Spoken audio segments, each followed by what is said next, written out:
To understand how a nation is built, we usually look to the official archives. But during a colonial occupation, those reports function as tools of statecraft, documents meticulously written to justify the empire's continued presence. Relying on the top-down perspective of the colonizer misses the actual mechanics of resistance. To find the real history, we have to look past the bureaucratic paperwork and dig into the everyday, lived realities of ordinary citizens.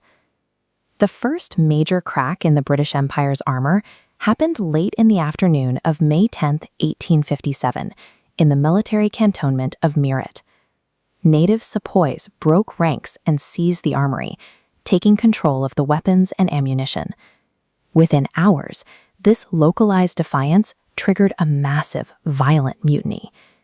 Tracing how this raw, uncoordinated violence eventually transformed into a unified political organization reveals the 90-year process of India becoming a sovereign state. The 1857 uprising was decentralized. As news of the mutiny traveled down the Gangetic Valley, it set off a chain reaction. When the evening gun fired or the bugle sounded in a new town, the soldiers stationed there took up arms. In this engraving, you can see the rebellion expanding beyond the military barracks. Ordinary townspeople, merchants, and water carriers joined the sepoys to target debt records and government buildings. Despite this energy, the rebels lacked a central structure.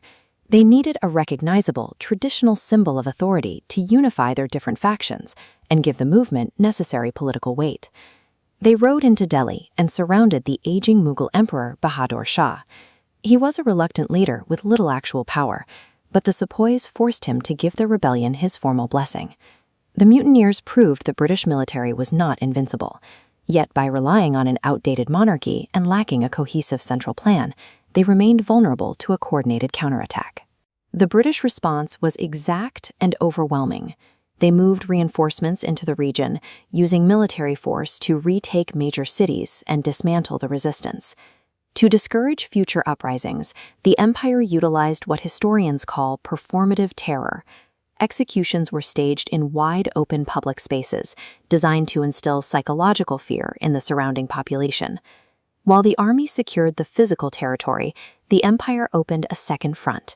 They weaponized media to control the historical narrative back in Europe. This illustration published during the conflict frames the rebels on the left as a chaotic mob, while depicting the British forces on the right as the disciplined restorers of order. By suppressing the physical rebellion and flooding the press with these images, the empire believed they had ended the Indian demand for self-determination. By the 1920s, the strategy of resistance shifted. The previous reliance on fractured, violent mutiny gave way to a unified, non-violent mass movement. The core tool of this new resistance was the traditional wooden spinning wheel, the charkha. Gandhi framed it as an exquisite piece of machinery because it allowed the poorest citizens to work from their own cottages.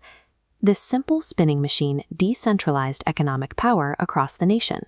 By spinning their own cotton and producing homemade cloth, ordinary Indians could boycott British textiles and reclaim their individual financial independence. This practice of personal self-reliance scaled into massive public demonstrations. During the Dandi March, seen here, Gandhi led tens of thousands of people in open defiance of British tax laws. This socio-economic resistance presented a challenge the empire could not easily solve with force. While a mutiny can be crushed by an army, a population that has achieved economic self-sufficiency is much harder to govern. By 1947, the British had withdrawn, but the departure left behind a subcontinent deeply divided by class, caste, and religion. This is the Constituent Assembly.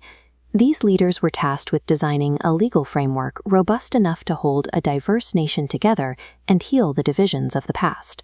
The Assembly compared their resolve to the French Revolution's oath of the tennis court. Just as French delegates pledged to keep meeting, the Indian Assembly committed to stay in session, whether in this chamber or in the marketplaces, until their task was finished. The effort resulted in the physical signing of the Indian Constitution, a document that remains the longest and most complex in the world. This preamble marks the final transition of the movement. Over 9 decades, the population moved from the role of subjects in a colonial archive to citizens drafting their own governing framework.